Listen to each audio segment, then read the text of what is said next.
로마서 15장 14절부터 21절까지입니다. 기도하겠습니다. 내 형제들아, 너희가 스스로 선함이 가득하고 모든 지식이 차서 능히 서로 권하는 자임을 나도 확신하노라.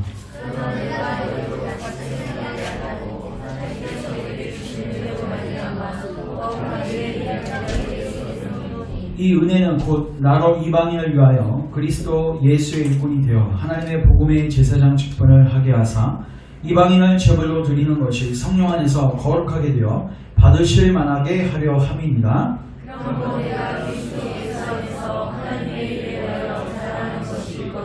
그리스도께서 이방인들을 순종하게 하기 위하여 나를 통하여 역사하신 것 외에는 내가 감히 말하지 아니하노라. 그 일은 말과 행위로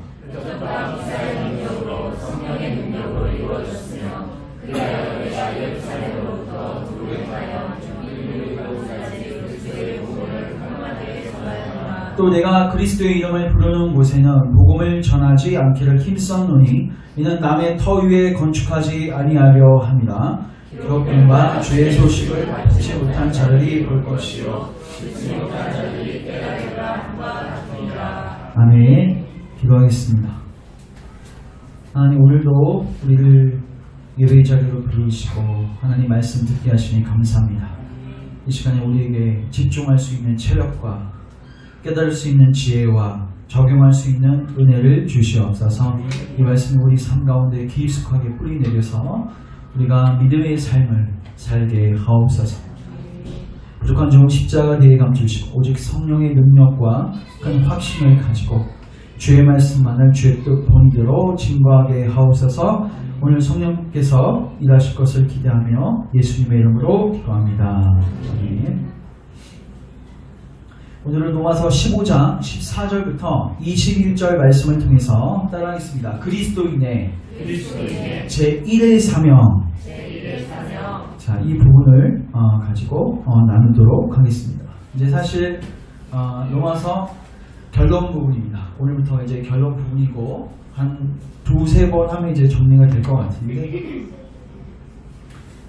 결론 부분이지만 대단히 중요한 또 메시지가 있습니다. 오늘 결론 부분이니까 제가 본론 부분에서 했던 내용들을 아주 1분 안에 제가 핵심을 요약해 드리겠습니다. 사도 바울은 로마 교회에 가본 적이 없습니다. 그러나 이미 세워진 교회를 향해서 그는 복음을 전할 필요가 있었고 그 교회를 견고하게 하기 위해서 그래서 하나님이 누구시고 그리고 인간은 그 하나님 앞에서 자력 구원이 불가능한 것을 이야기해줬고 그리고 또한 오직 예수 그리스도를 통해서 인간에게 구원의 소망이 있음을 그는 계속해서 선포했습니다.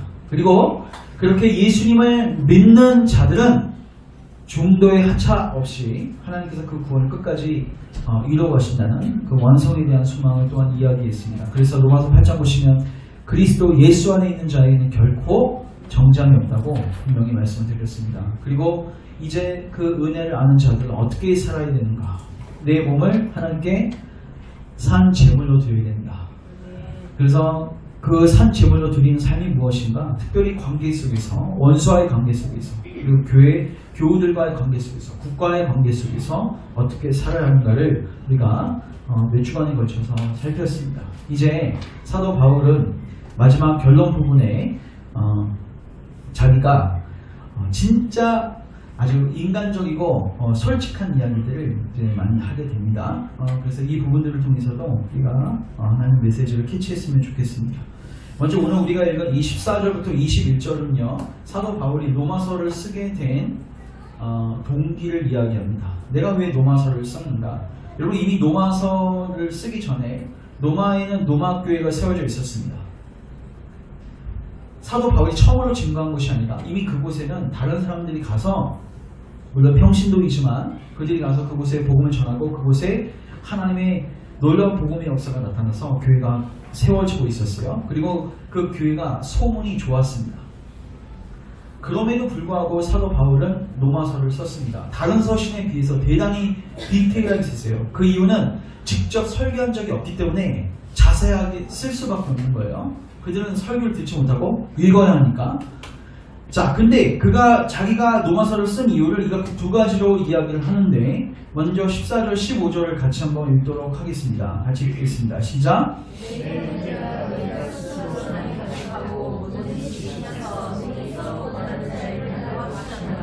그러나 내가 너희로 다시 생각나게 하려고 하나님께서 내게 주신 은혜로 말미암아 더 간절히 대량 너에게 썼느니.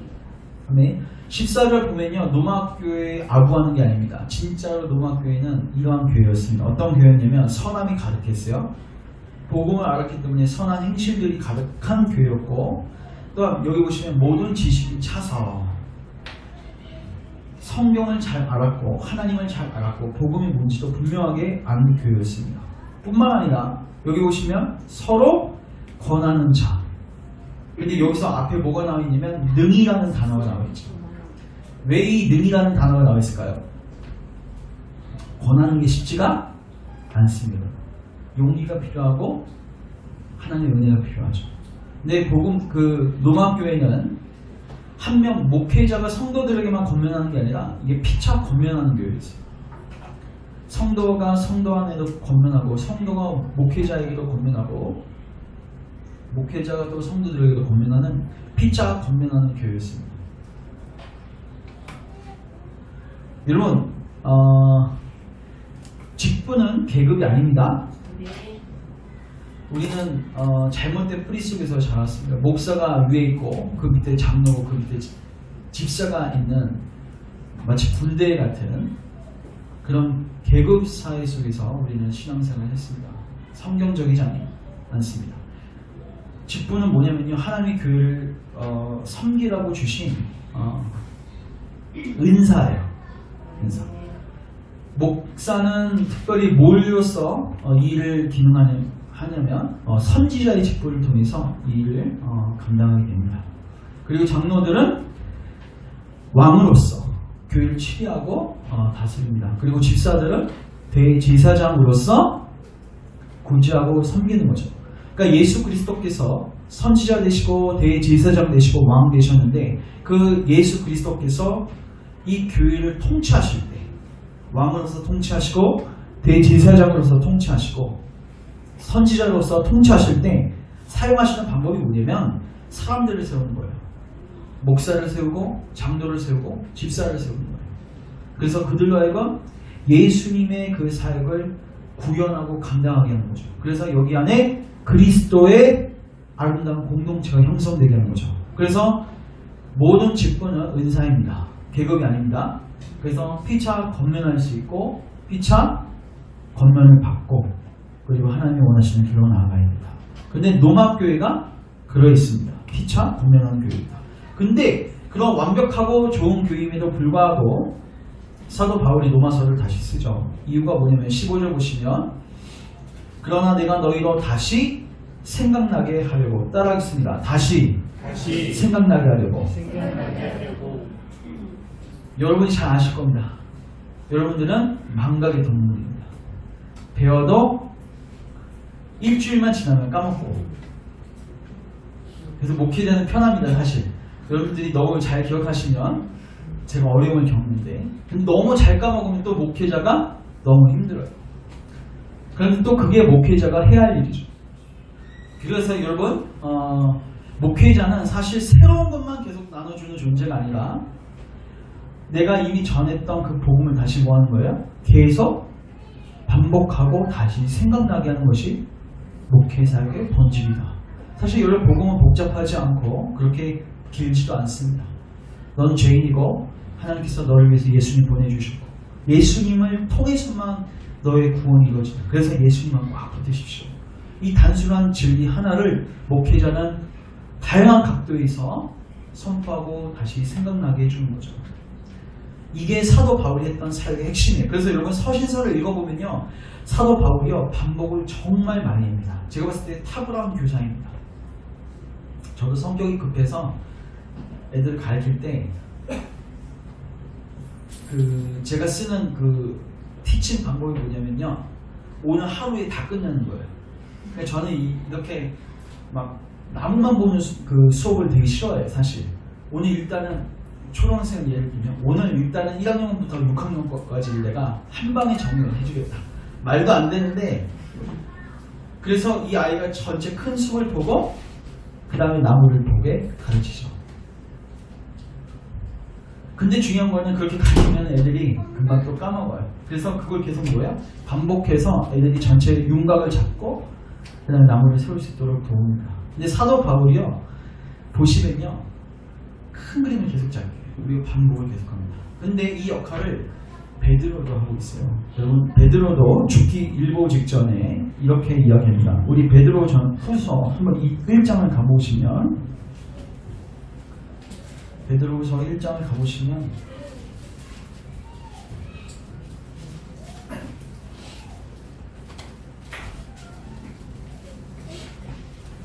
13절 가보십시오. 베드로후서 1장 13절 제가 읽겠습니다. 내가 이 장막에 있을 동안에 너희를 일깨워 생각나게 함이 옳은 줄로 여기노니. 이 장막은 뭐냐면 내 목동아리죠.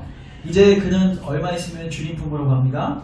그래서 내가 이 장막에 있을 동안에 이 몸뚱아리에 있을 동안에 너희를 일깨워서 생각나게 하는 줄이 생각나게 함이 옳은 줄로 여기노니. 왜냐하면 내가 곧 떠날 것이기 때문에.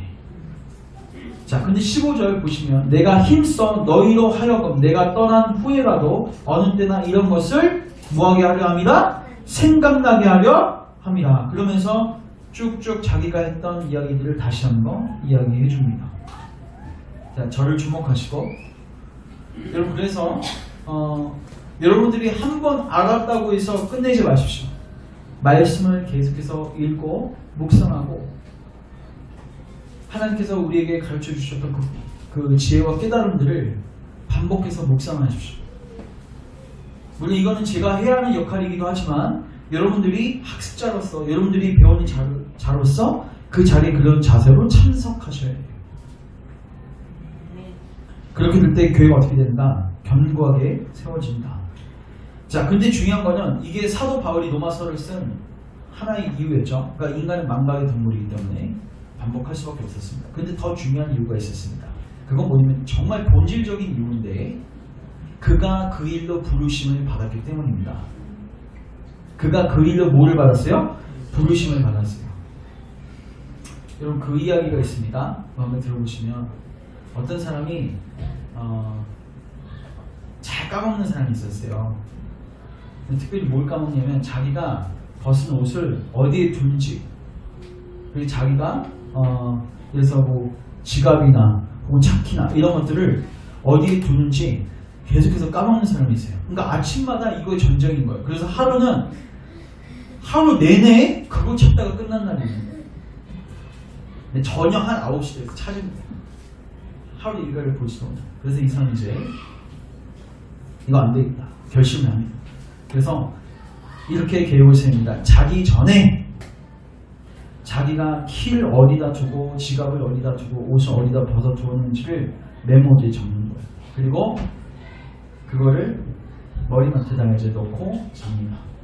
근데 다음에 일어났어요. 너무 기뻤어요. 딱 열어서 보니까 옷이 어디 있는지 아는 거죠. 그래서 옷을 딱 차려입고 차키를 들고 지갑을 갖고 딱 나갔는데 그 문 앞에서 이렇게 이야기합니다.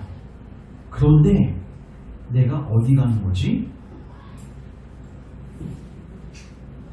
이게 그 철학자 마틴 부버가 했던 말인데 무엇을 의미하는지 아시겠습니까?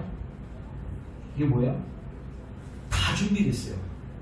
근데 어디는 몰라요? 목적지는 몰라요. 여러분 그리스도인들은요 이 목적을 아는 존재들이에요. 사도 바울은요 자기가 왜 부르심을 받았는지 자기 삶의 목적과 방향이 뭔지를 정확하게 알았습니다. 어떻게 나와 있습니까? 여기 보십시오. 16절.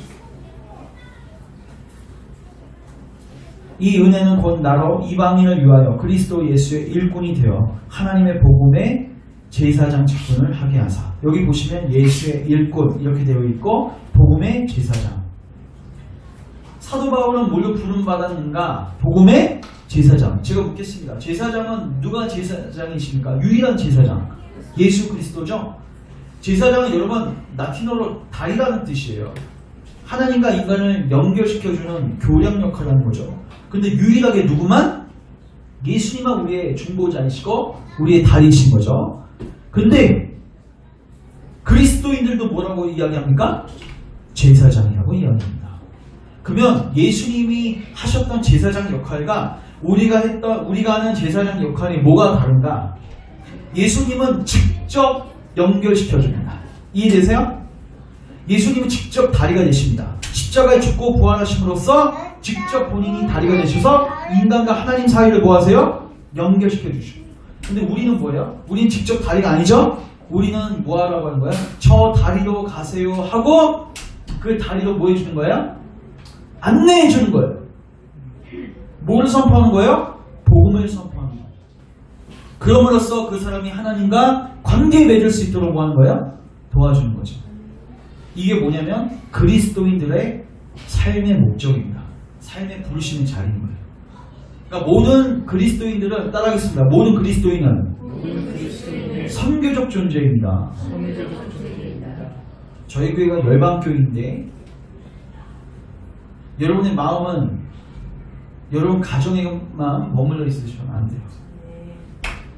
교회를 넘어서 주국교회를 넘어서 열방 곳곳에 여러분 마음이 가 계셔야 된다는 거죠. 왜? 여러분 존재가 그런 존재입니다. 누가복음 16장을 한번 가보겠습니다.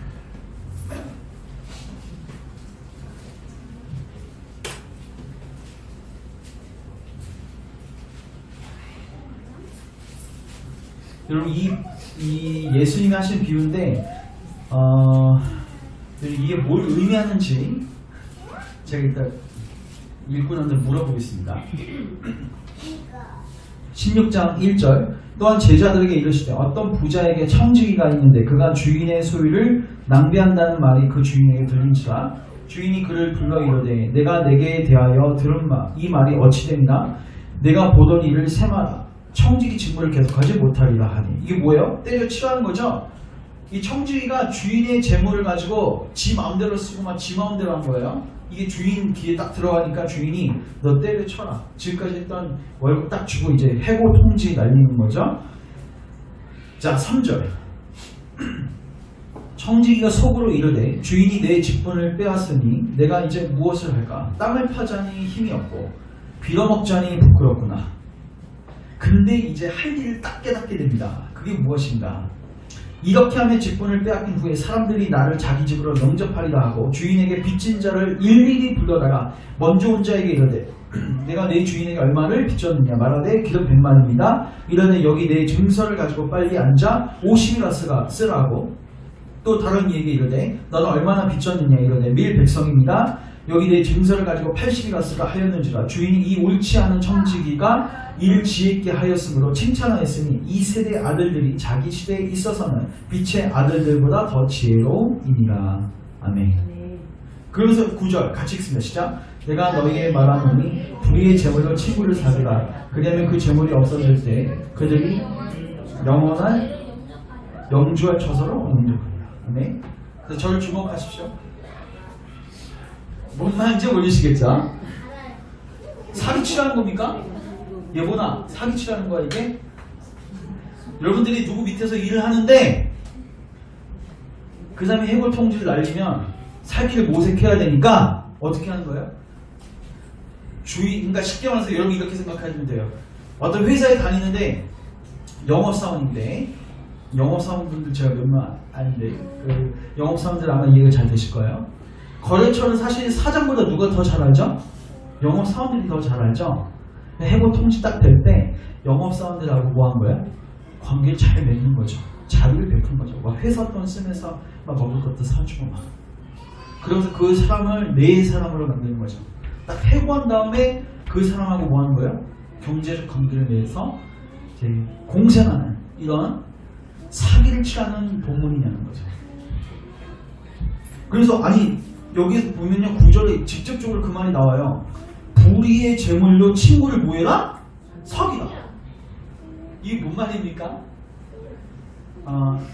제가 이걸 설명하겠습니다. 여러분 이 청지기가 잘못한 것은 뭐냐면요 자기의 돈과 자기의 자원을 가지고 이 일을 하는 게 아니죠. 누구의 자원이에요? 주인 거죠. 주인 것을 자기 것으로 여기고 그 권리를 뭐 하는 거예요? 남용하는 거죠. 그래서 누구를 얻어요? 사람을 얻죠. 자, 근데 이게 그리스도인에게 적용이 되는데 잘 보십시오. 여러분에게 주어진 시간과 재정과 은사가 누구 거예요? 하나님 거죠. 자, 근데 우리는 하나님께서 그렇게 받고 하나님께서 뭐 하러 가시냐면 그걸 사용해서 사람들을 얻으라고 하세요. 이해되십니까? 여러분들이 복음을 증거하고 수많은 사람들을 얻을 때 사실 여러분의 재물로 하는 거 아니거든요. 다 누구의 재물이에요? 하나님 거죠. 근데 하나님께서 그걸 허용하십니다. 그리고 그렇게 사람을 얻으면 혹 여러분들이 그 모든 은사와 그 모든 것을 잃게 되는 그날에 천국에서 그 사람이 여러분들을 뭐 한다는 거예요? 영접한다는 거죠. 여러분들이 딱 천국문에 있었는데 그 사람이 하나님 제가 저를 전도했어요. 제가 저한테 복음 알려주셨어요. 9절 다시 읽어보십시오. 내가 너희에게 말하노니 불의의 재물로 친구를 사귀라. 그리하면 그 재물이 없어질 때 그 친구를 너희를 영주할 처소로 영접하리라. 아멘. 이게 뭔 말이냐면 이거예요. 세상 사람들도 어리석다는 세상 사람들도 이렇게 지혜롭게 처신하는데 너 하나님의 사람아, 성계적 존재로 부르심을 받은 너 하나님의 사람아, 너희는 어째서 하나님께서 주신 재물과 재능과 은사와 시간을 영원 구원을 위해서 쓰지 않냐는 거죠. 빨리 불의한 재물을 가지고 하나님이 주신 재물을 가지고 사람들을 뭐 하라는 겁니까? 사람들을 사귀라는 거죠.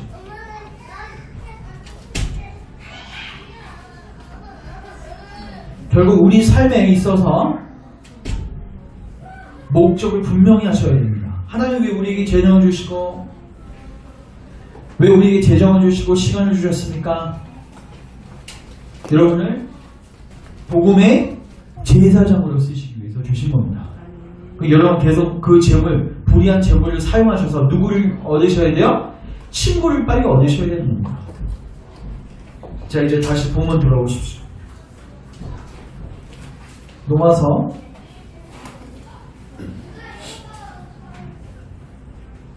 15장 16절. 그래서 여기서도 이렇게 돼 있어요. 잘 보십시오. 16절 잘 보십시오. 이 은혜는 곧 나로 이방인을 위하여 그리스도 예수의 일꾼이 되어 하나님의 복음의 제사장 직분을 하게 하사. 그 다음 뭐가 나와 있어요? 이방인을 제물로 드리는 것.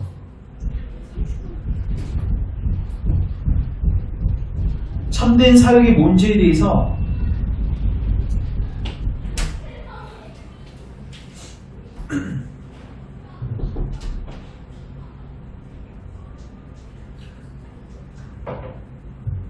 참된 사역의 문제에 대해서 여러분이 분명히 아셔야 되는데 참된 사역은 사람을 얻는 겁니다.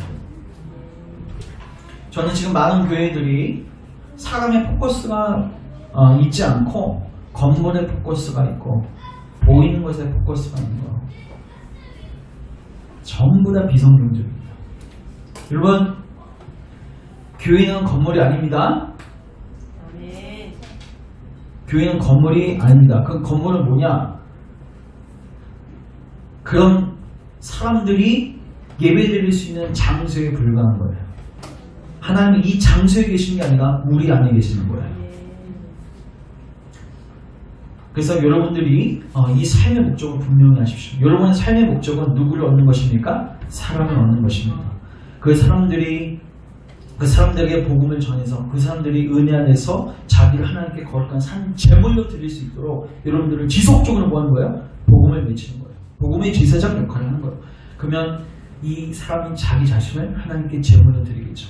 그러면 그게 여러분이 하나님께 드리는 제물이 된다는 거예요. 그게 우리의 부르심의 목적입니다. 자, 그래서 우리는 두 가지를 살폈습니다.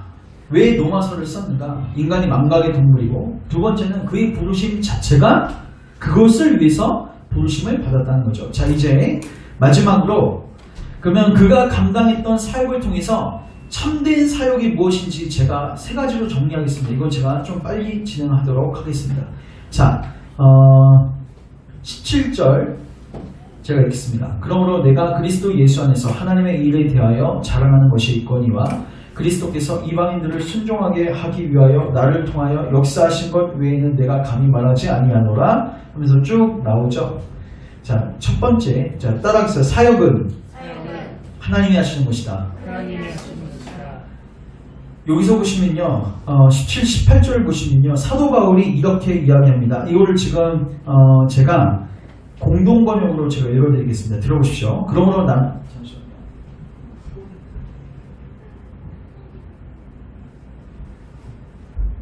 자, 제가 읽어드리겠습니다. 그러므로 나는 그리스도 예수 안에서 하나님을 섬기는 일을 자랑스럽게 생각합니다. 그리스도께서 이방 사람들을 복종하게 하시려고 나를 시켜서 이룩한 것 밖에는 아무것도 감히 말하지 않겠습니다. 누가 했습니까? 사역? 하나님이 하셨습니다. 여러분, 사역은 내가 하나님을 위해서 하는 게 절대 아닙니다. 제가 이건 찾지 않겠습니다. 시간 관계상. 출애굽기 14장하고 여호수아 6장을 나중에 한번 찾아보십시오. 제가 이따 성경 공부 시간 혹시 볼 수 있으면 제가 보겠습니다.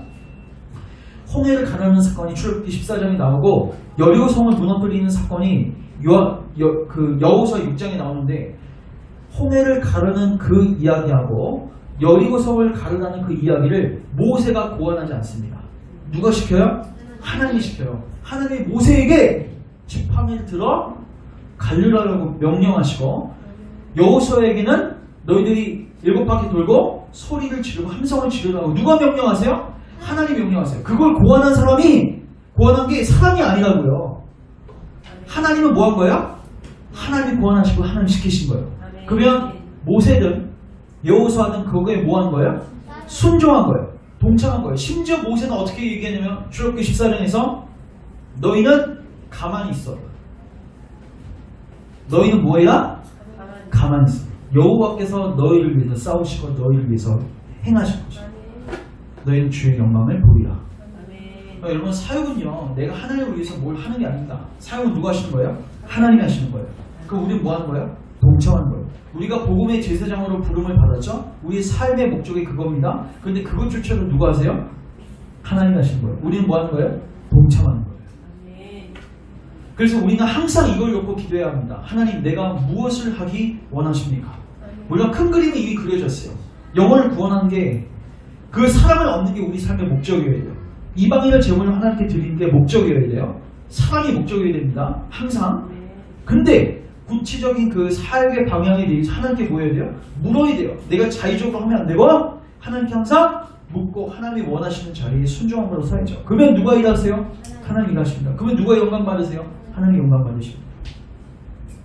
사역에 대한 개념은 전부 다 바꾸셔야 돼요. 전부 다 내가 고안해서 내가 하나님을 위해서 일하는 양 생각하니까 사역하고 난 다음에 전부 다 인간이 영광 받죠. 내가 있다, 너는 못했다.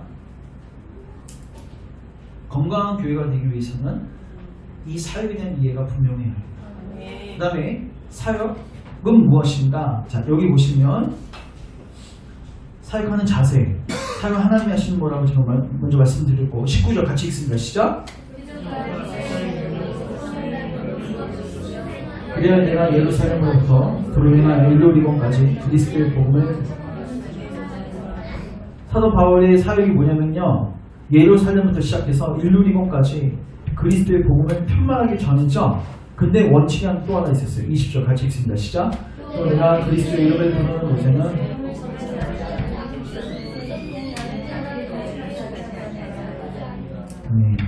자, 절 주목하십시오. 이 말이 뭐냐면요, 이겁니다.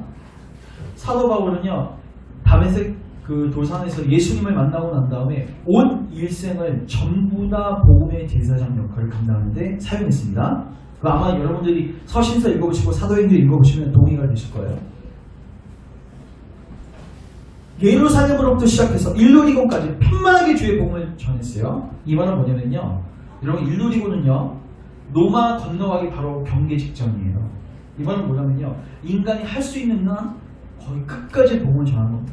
근데 그 이후에 이제 로마를 거쳐서 서바나 스페인까지 가기를 원한다고 이제 뒷부분에 나와 있습니다. 다음 시간에 살필 건데, 이 말은 뭐냐면요, 정말로 그는 충성했습니다. 최선을 다했습니다. 어설프게 하지 않았습니다.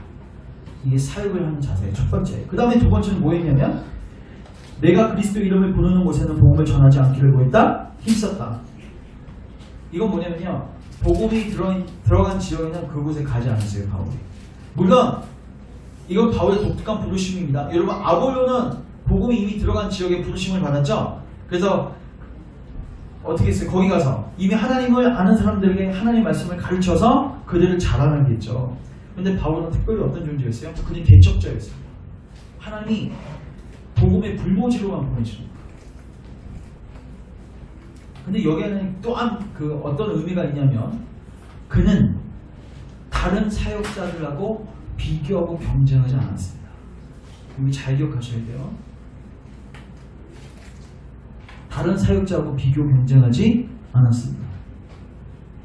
아니, 저는 교회 안에서 사실 이거 한번 고민해 보십시오. 여러분 예전에 그 찬양 경연대 한 거 기억하시나요? 찬송 경연대, 뭐 성경 퀴즈대. 제가 아직도 기억나는데 제가 부교육자 시절 때 성경 퀴즈대회 하는데 이제 교육자들이 심판을 봤어요. 이제 그 점수 체크하고 하는데 진짜 성경 퀴즈대회 하는데 싸움 날 뻔했어요. 누가 싸우겠습니까? 성경 모르는 사람이 싸우겠습니까? 잘하는 사람들끼리 왜 내가 먼저 손 들었는데 왜 나를 안 시키냐. 말씀은 지식적으로 꽉 차서 답을 착착해요. 아니 교육자들보다 더 탁월한 것 같아.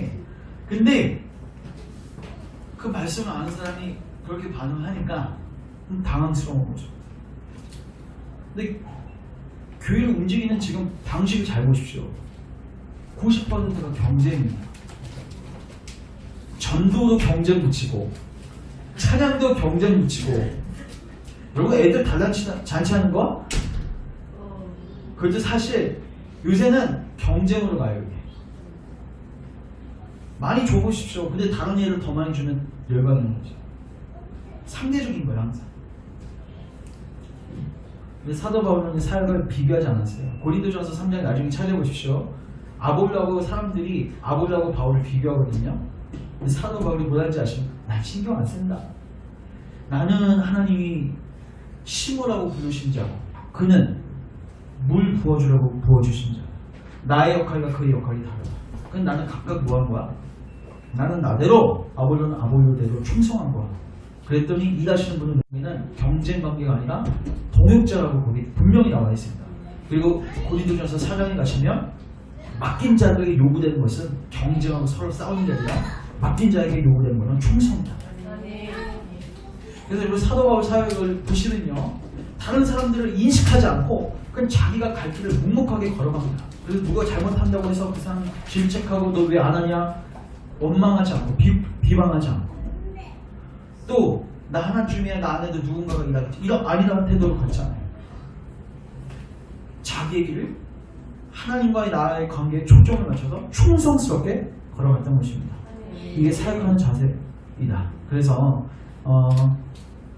여러분들이 하나님 나라의 사역, 복음의 제사장의 사역이 어떠해야 할지에 대해서 여러분들이 이걸 분명하게 인지하고 이 자리로 갔으면 좋겠습니다.